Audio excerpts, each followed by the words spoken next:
On the programme today, Sherborne's newest supermarket opens, a retired RAF squadron leader tells us about a very exclusive club with somewhat unenviable joining qualifications, and a local author is here to talk about her latest book, The Cilento Dove. So welcome to that author, Brenda Parker. Good to have you here. First, perhaps you'd better tell us what a Cilento Dove is. Ah, well, it's a little piece of Murano glass, a little piece of historic Murano glass, a little bird, and it's very significant to the plot. And? Well, Venice is a very inspiring place, but so is Murano. And Murano is the traditional place where they make the they beautiful banished glass making to Murano way back in the 13th century as a fire precaution, and it's steeped in history and legend, and we had gone there because my parents-in-law, long before I knew them, had come home with some beautiful goblets. They were wonderful, big, heavy goblets with 24-carat gold rims, and they were family heirlooms which we were scarcely ever able to use. But they were stolen. Stolen, burgled, stolen. So we returned to Murano with the intention of replacing them, and I was just blown away by the place. It was so inspiring that I came home, and the Cilento Dove took root from that moment. Right, okay. Did you actually see a Cilento? No, I didn't. Cilento Dove, you but didn't. Lots of beautiful things that they make, exactly as they've made for centuries. So, was that what inspired you to write the book? It was. I came home and I wrote a paragraph, which I haven't changed at all. It's the opening paragraph of the novel. And from then onwards, it evolved. But did you have the idea of writing this sort of love story set in 2 time zones from that? I did, yes. Yes, you see, we have 2 women a generation apart.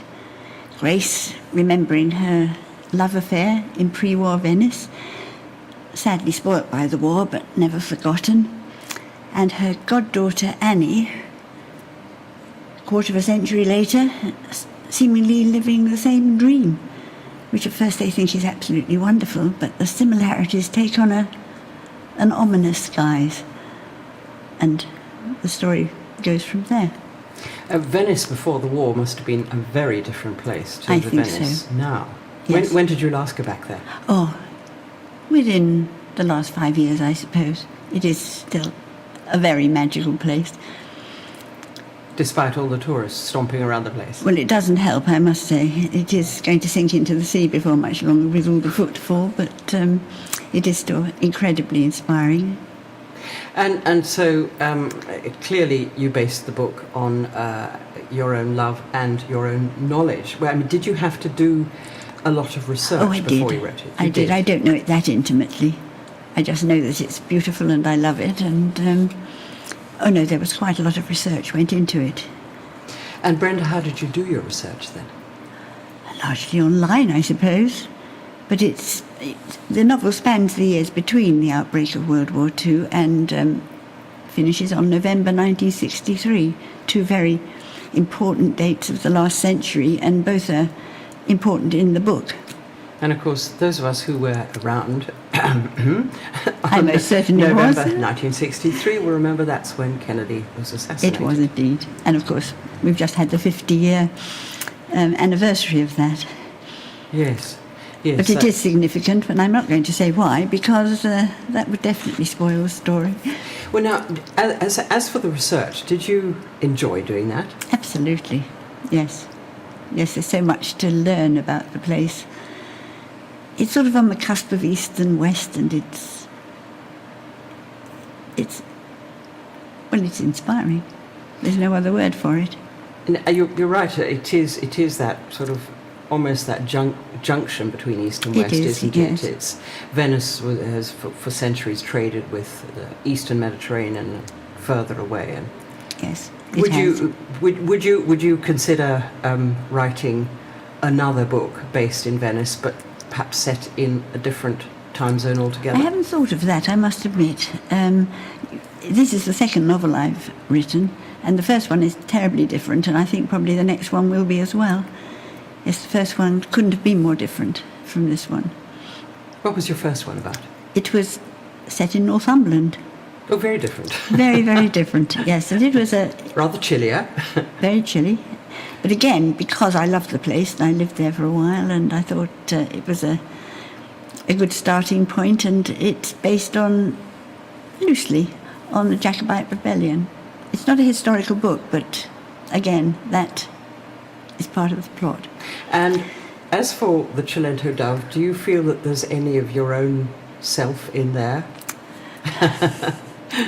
I think everything you write is based on experience of some sort, but it's not a story that I've lived. I wish I had, because it's rather a nice story, but... Don't tell your husband that. He's listening, I'm sure. But, and the characters, again, I like to think they're totally fictitious, but are they? I wonder. Of course, now I feel I know them personally anyway. In fact, when I finished the book, I was really quite sorry to leave them. I get the impression that authors have to inhabit their characters, don't they? They Did you do. find at any stage that your characters were taking you over? Oh, definitely. Definitely, yes, absolutely. As I say, I can hardly believe they aren't real, but in truth they are not. They all came out of my head, as did the plot. So, as for another novel, do you have one in your head, or possibly Lurking. even on the computer? Lurking, a little bit on the computer. I've got ideas. They're only seeds at the moment and they haven't really germinated, but yes, I have ideas. You wouldn't like to spill the beans? Tell us? I don't think I can yet, but I think we're going back to the 30s this time. Right. Do you feel comfortable in that sort of going back in time rather than writing about our own time? I do, because the modern world is for modern people, I think. And of course, the Cilento Dove was set in the 60s, which I remember very well, with great affection, actually. Back to the 30s, of course, I don't remember, but I've always had a bit of a liking for it. So watch this space, I think, that's all I can say. And of course, part of the book is set really in the swinging 60s in London. It is. Was that did you draw on personal experience Oh, for that? definitely. Oh, yes, I was very much part of that scene. Lots of mad parties. Lots of mad parties, Short yes. miniskirts and... Shorter's better.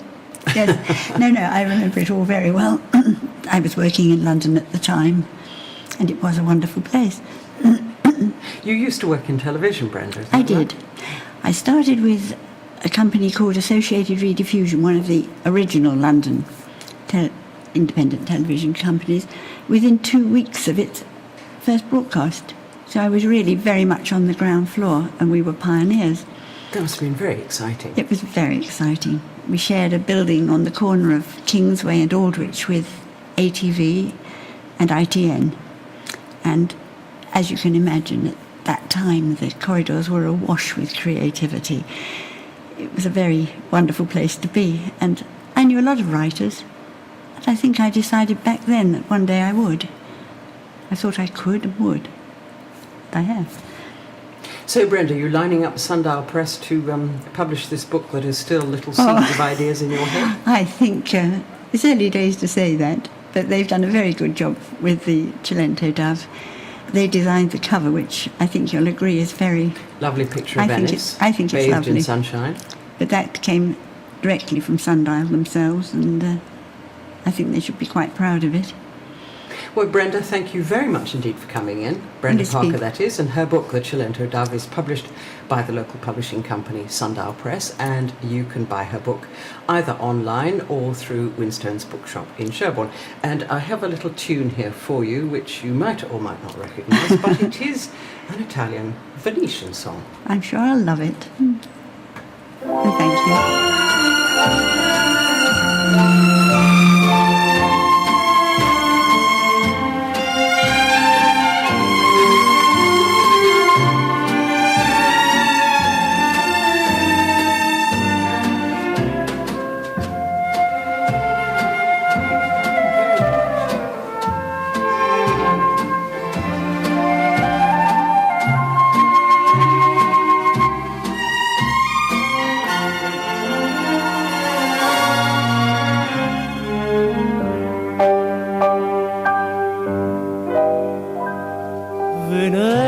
sdraiar la luna e tu. Stanotte questo cuore sognando aspetterà. Vedrà